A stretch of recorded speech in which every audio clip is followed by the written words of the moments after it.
都寶吸入器係常見嘅乾粉型吸入器，首先要檢查有冇足夠嘅藥量。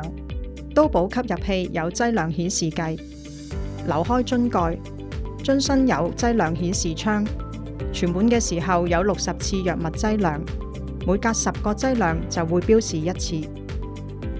當見到紅色記號，代表剩餘約20次劑量。當劑量顯示計背景變為紅色，代表剩餘10次劑量，請準備配藥。當數字變為0，就要更換新嘅吸入器啦。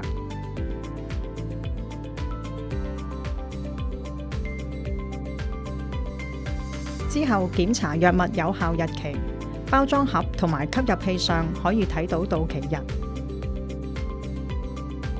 第一次開新嘅吸入器，首先扭開藥物樽蓋，期間會聽到咔咔聲，將底盤向左或右扭至盡頭，再向相反方向扭至盡頭。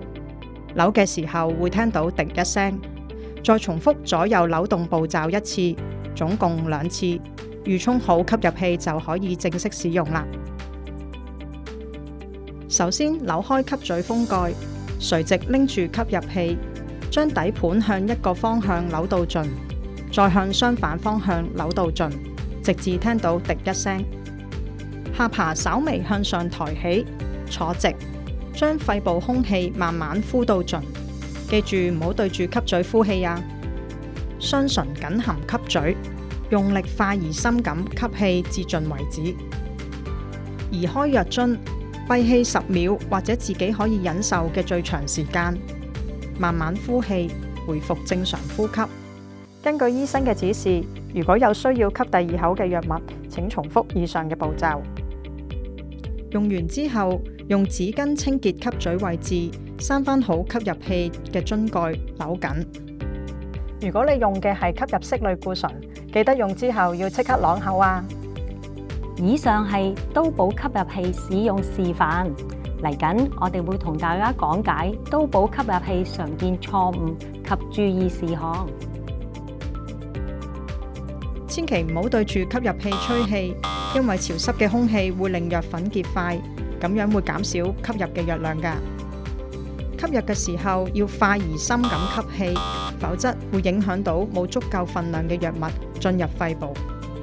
當你搖晃吸入器所聽到嘅聲音，並唔係藥物所產生嘅，係乾燥劑所致。所以每次使用都寶吸入器前，都應該檢查劑量顯示計，以確保有足夠藥物。記住，千祈唔好整濕吸入器啊！打開封套之後，要用口緊含吸入器吸嘴，用力快而深咁吸入藥物，然後閉氣10秒。要依照醫護人員嘅建議吸藥，先可以最有效咁控制病情。啱啱我哋示範咗都寶吸入器嘅正確使用方法，一啲常見錯誤同埋注意事項。如果你哋對使用都寶吸入器有任何疑問，請向醫護人員查詢。